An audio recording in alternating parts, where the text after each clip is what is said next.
પરંતુ છેલ્લી ઘડીએ વાવના રાજકારણને લઈને સૌથી મોટા સમાચાર આવ્યા છે। આધારભૂત સૂત્રએ ગાંધીનગરથી મોટી માહિતી જે આપી છે। ઉત્તર ગુજરાત ભાજપના દિગ્ગજ નેતાઓએ સરકારને એક રિપોર્ટ છે તે સોંપ્યો છે અને નેતાઓએ એ રિપોર્ટ સોંપ્યો છે કે સ્વરૂપજીની 5 થી 7,000 ની મતે વિજય થઈ જશે। બિલકુલ, તો છેલ્લી ઘડીએ ખૂબ મોટા સમાચાર। આધારભૂત સૂત્રોએ ગાંધીનગરથી એ માહિતી આપી છે, ગાંધીનગર સુધી એ માહિતીને પહોંચાડી છે કે બિલકુલ ચિંતા ના કરતા ઉત્તર ગુજરાતના જે ભારતીય જનતા પાર્ટીના દિગ્ગજ નેતાઓ છે તેમને ગાંધીનગર એ આશ્વાસન આપ્યું છે, ત્યાંના જે પાવરમાં બેઠેલા લોકો છે તેને આશ્વસ્ત કર્યા છે અને કહ્યું છે કે સ્વરૂપજી ઠાકોર 5 થી 7,000 મતે જીતી જાય એવો રિપોર્ટ છે, કોઈ ચિંતા ન કરતા। અને જે વાવની જે ચર્ચા થઈ એની નોંધ કિશન આપણી સાથે ગાંધીનગરથી પ્રદીપ કચ્છિયા જોડાઈ ગયા છે। પ્રદીપ, કેવા પ્રકારનો રિપોર્ટ, શું માહોલ?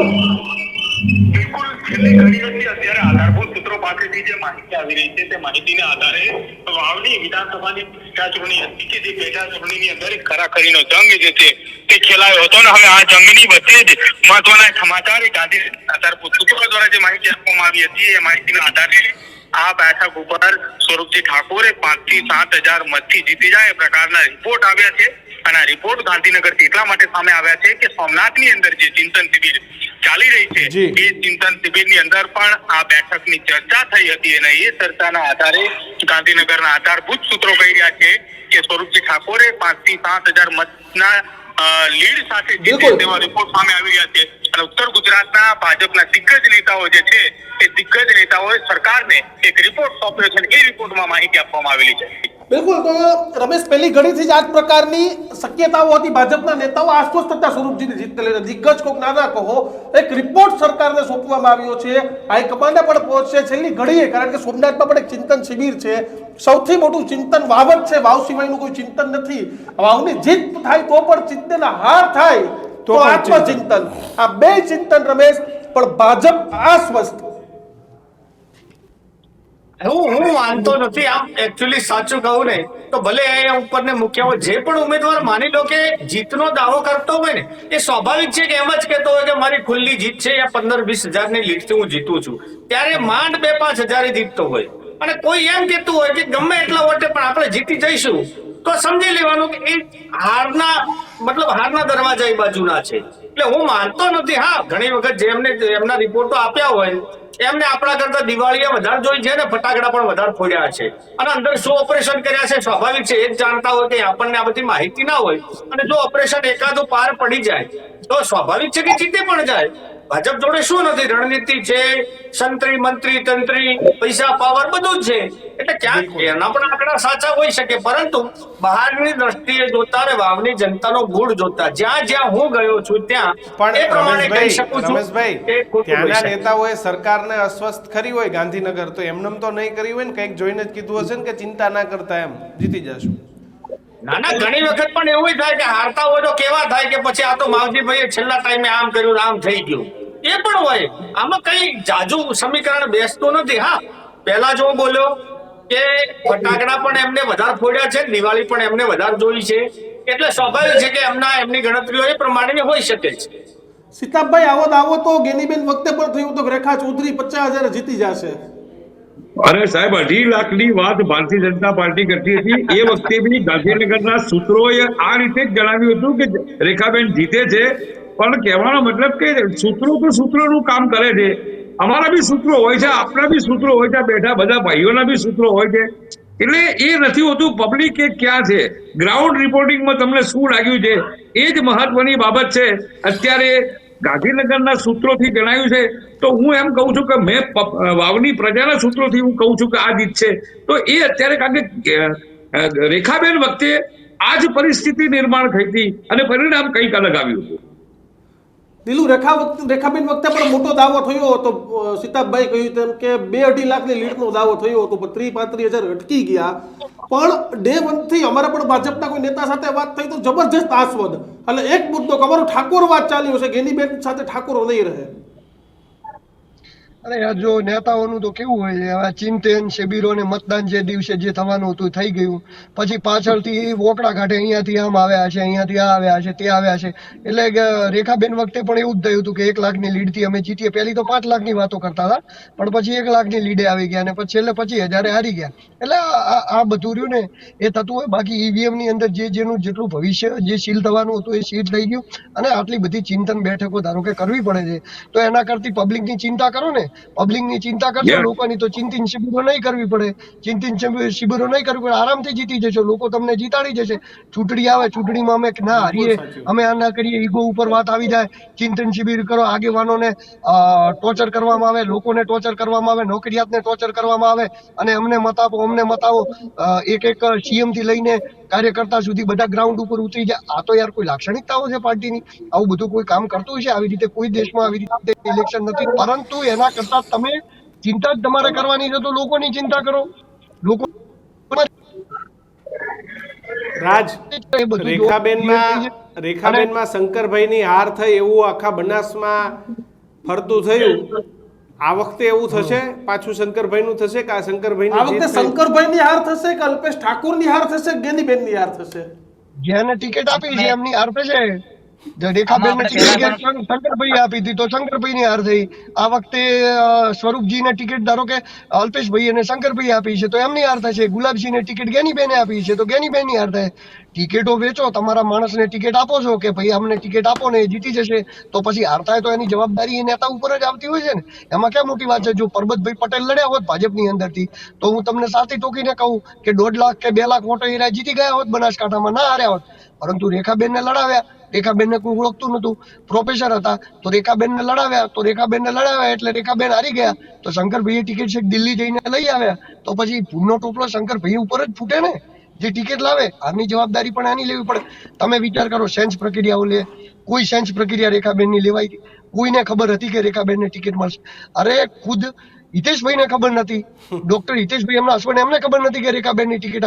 એમના જોડેથી પોર્ટફોલિયો એમ કહીને માંગવામાં આવ્યો હતો કે બધાના પોર્ટફોલિયો માંગ્યા છે પરિવારના, એટલે તમારી પત્નીનો પણ પોર્ટફોલિયો આપો, તમારા માતા પિતાનો પણ પોર્ટફોલિયો આપો, એમ કહીને તો એમના જોડેથી પોર્ટફોલિયો લેવા અમે. ટિકિટ જાહેર થઈ એના 1 કે 2 દિવસ પહેલા તો એમને મેસેજ મળ્યા છે કે ટિકિટ તમારા ઘરે આવેલી છે. બાકી તો ટિકિટની દાવેદારી ડોક્ટર હિતેશભાઈએ કરી હતી. રેખાબેને ટિકિટ નથી માંગી, તો ડોક્ટર હિતેશભાઈએ ટિકિટની દાવેદારી કરી, તો હિતેશભાઈને કેમ ટિકિટ ના આપી? રેખાબેનને કેમ આપી? કોઈ મહિલા ઉમેદવારને લડાવવા બનાસકાંઠાની અંદર એ તો જરૂરી નતા. ગેનીબેન લડવા આવવાના એ પણ કઈ ફાઇનલ હતું નહીં. ગેનીબેન તો એવું કહેતા હતા કે પરબતભાઈ પટેલને ટિકિટ મળશે તો હું નહીં લડું, શંકરભાઈ ચૌધરી લડવા આવશે તો જ હું લડીશ. તો પછી આ બધી વાતચીત ક્યાંક ને ક્યાંક જે ટિકિટ આવે છે, જે ટિકિટ અપાવે છે, એમના ઉપર જ જતી હોય છે. આ વખતે પણ અલ્પેશભાઈ ઠાકોરે અને શંકરભાઈએ જોર માર્યું છે સ્વરૂપજીને લઈને, અને પહેલાથી ફિક્સ હતું કે સ્વરૂપજીને ટિકિટ આપવાની છે. તો હવે ટિકિટ એમને અપાવી તો હારશે તો એમના ઉપર ભૂમનો ટોપલો પડશે. આ બાજુ ગેનીબેન જીત પકડીને બેઠા હતા કે ગુલાબસિંહ ટિકિટ ના આપવા દઉં કોઈને, તો ગેનીબેને જીત પકડી હતી, તો પછી ગુલાબસિંહ હારશે તો ગેનીબેન ઉપર ભૂમનો ટોપલો પડશે. એમાં તો કોઈ નવાઈની વાત જ નથી. રાજ, જી શું કેશો, કોની જીત કોની હાર? આમ જેમ દીક્ષિતભાઈ પહેલા આપણે ચર્ચાઓ થઈ એ જ મુજબ આ જે વાવની પેટા ચૂંટણી છે એ પ્રતિષ્ઠાનો જંગ છે. પ્રતિષ્ઠાનો જંગ એટલા માટે કે અહીંયા જેમ દિલુભાઈએ વાત કરી તો એ હવે ભૂતકાળ થઈ ગયો છે. લોકસભાની સીટમાં ટિકિટ કોને આપી, શું થયું શું ના થયું, કોને દાવ ઉપર. પણ આ જે ચૂંટણી છે પેટા ચૂંટણી, એ ચોક્કસથી પ્રતિષ્ઠાનો જંગ છે. પ્રતિષ્ઠાનો જંગ એટલા માટે કે અહીંયા હવે વર્ચસ્વ વાળી વાત છે, વર્ચસ્વની લડાઈ છે, પ્રતિષ્ઠા સાથે વર્ચસ્વ. એટલે ગેનીબેનનું વર્ચસ્વ જેમ લોકસભા 2022-17 પછી જેમ આ વિસ્તારમાં ગેનીબેનનું વર્ચસ્વ રહ્યું છે અને ગેનીબેનની પ્રતિષ્ઠા પણ રહી છે. તો હવે ગેનીબેન પણ એમપી બન્યા બાદ એમની પણ એમની પ્રતિષ્ઠાની પડી હોય ને, એમના વર્ચસ્વની પડી હોય ને, એટલે એમણે ગ્રાઉન્ડ ઉપર ગેનીબેન ઠાકોરે પણ એટલી જ મહેનત કરી છે. અને એટલે જ શંકરભાઈ ચૌધરી ગ્રાઉન્ડ ઉપર આવ્યા હતા ને. ગ્રાઉન્ડ ઉપર ક્યારે આવવું પડે? ગ્રાઉન્ડ ઉપર એટલા માટે આવ્યા તો આ વર્ચસ્વની લડાઈ છે અને પ્રતિષ્ઠાનો જંગ છે. તો એમપી તરીકે ગેનીબેન પોતાની પ્રતિષ્ઠા કેટલી સાચવે છે તો કાલે પેટીઓ ખુલી જશે એટલે આપોઆપ આ રિઝલ્ટ મળી જશે. હવે શંકરભાઈ ચૌધરી ગ્રાઉન્ડ ઉપર અંતમાં જે 2 દિવસ આવ્યા છે, તો 2 દિવસમાં તમે જોયું છે કે બાજી પલટાણી છે. જ્યારે ભાજપનું જેમ પહેલા આપણે ચિતાભાઈએ કહ્યું અને રમેશભાઈએ કહ્યું એ જ રીતની વાત કરું તો ત્રીજા ક્રમે હતું જ પહેલેથી જ, અને માત્ર ને માત્ર ફાઇટ અપક્ષ અને કોંગ્રેસની હતી. એ તો એ ઉમેદવારો પણ કહેતા હતા, ગુલાબસિંહે પણ એમના મોઢે કહ્યું છે કે આમાં ભાજપ ક્યાંય લડાઈમાં નથી. પણ લડાઈમાં આવ્યું ક્યારે? ત્યારે શંકરભાઈ ગ્રાઉન્ડ ઉપર ઉતરે ત્યારે તો મારું એવું માનવું છે કે લોકસભામાં પણ શંકરભાઈ ગ્રાઉન્ડ ઉપર આવી રીતે રહ્યા હોત તો પરિણામ એમાં પણ બદલી શકતા હતા. એમનામાં ક્ષમતા છે પોતાના તરફ મત પરિવર્તિત કરવાની, તો આ ક્ષમતાનો ઉપયોગ થયો છે અહીંયા. પણ હવે મતદારો કેટલા રીઝા છે અને પેટીઓ કઈ રીતે ભરાણી છે અને કાલ ખુલે એટલે ખબર. બિલકુલ. એટલે કાલે કોને જીતનો શ્રેય મળે છે અને કોને હારની અવગણના જનતા આપે છે એ કાલે નક્કી થશે. હારનું ઠીકરું કોના પર ફૂટે છે? હા, એટલે એ આ બધા બેઠા એના ઉપર ફૂટવાનું છે. એવું કેમ આપણે ઉપર આપણી તો જવાબદારી નથી, આ બધાને મત લેવાના છે એટલે. પણ આપણે પેલા હોટ ફેવરિટમાં છીએ કે આ લોકોએ અમારું આમ કર્યું ને તેમ કર્યું ને એવું બધું હશે, પણ એનાથી આપણે કોઈ બીતા, કારણ કે આપણે કોઈનું ખરાબ કર્યું નથી. સિતાબભાઈ, જી છેલ્લી પ્રતિક્રિયા આપની કાલની પરિણામો પહેલા, છેલ્લી પ્રતિક્રિયા પછી કાલે સીધી લઈશું.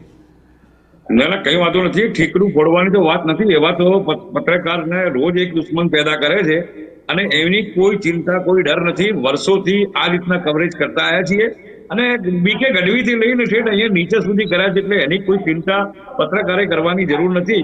આ નિડરતાથી પત્રકાર, નિષ્પક્ષતાથી પત્રકાર કામ કરતો હોય છે, એટલે એની ચિંતા નથી. બીજું આપને કહી દઉં કે રાજ્ય સરકાર સતત ત્રીજી વખતે હેટ્રિક મારવાની હતી અને ગેનીબેને સંસદની સીટ જીતીને એમની હેડ્રિકને ત્યાં રોકી.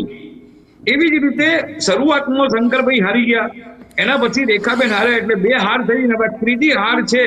હવે હેડ્રિક ગેનીબેન કરે છે કે શંકરભાઈ ત્યાં બ્રેક કરે છે, એ જોવાનું રહ્યું.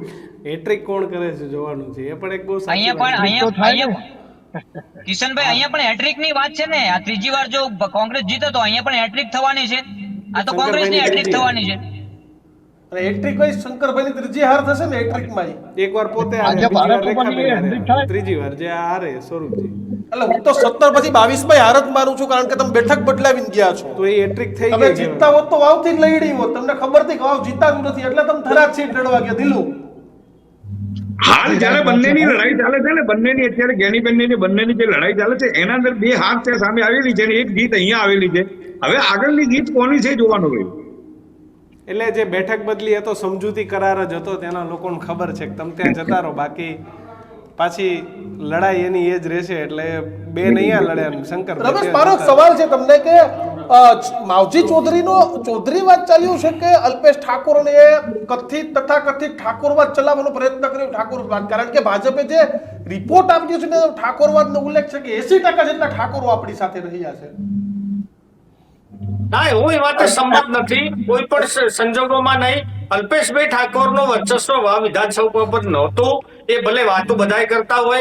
હા, થરાદ થઈને જે પાલનપુર સાઈડ બધા આપણે ડીસા બાજુ જતા રહીએ, ત્યાં એમનો જે એકેટીએસ હતી ને ક્ષત્રિયની સેનાની ઠાકોર સેના જે બની હતી, ત્યાં વર્ચસ્વ હતું. વાવમાં તો ચોક્કસ ગેનીબેનનો જ પડઘમ હતો. એટલે ઠીક છે કે સ્વાભાવિક છે, સ્વરૂપજી હતા એમના ઠાકોર ઉમેદવાર, એટલે થોડા ઘણા વોટ ડિફરન્ટ આ બાજુ લાવ્યા હોય, બાકી 80% ન લઈ જાય. બીજી વાત કે માવજીભાઈ ચૌધરીનો ચૌધરીવાદ ચાલ્યો તો વસ્તુ આ પણ ખોટી છે. માવજીભાઈ ચૌધરીની જે ચૌધરીએ સપોર્ટ કર્યો એનો મતલબ એવો થતો હતો કે ત્યાં ટિકિટ ચૌધરીઓને નથી આપી એટલા માટે વિરોધ હતો, બરાબર. એનો આશય હોય નતો કે ત્યાં ચૌધરીઓના હતા. હા, માવજીભાઈને બીજી બધી જ સમાજોના વોટ, સિદ્દીકભાઈ પણ ત્યાંના આજુબાજુના માહિતી આખા વિસ્તારથી પરિચિત છે, બધાને ખબર હશે કે દરેક કોમ્યુનિટીમાં માવજીભાઈ ચાલ્યા.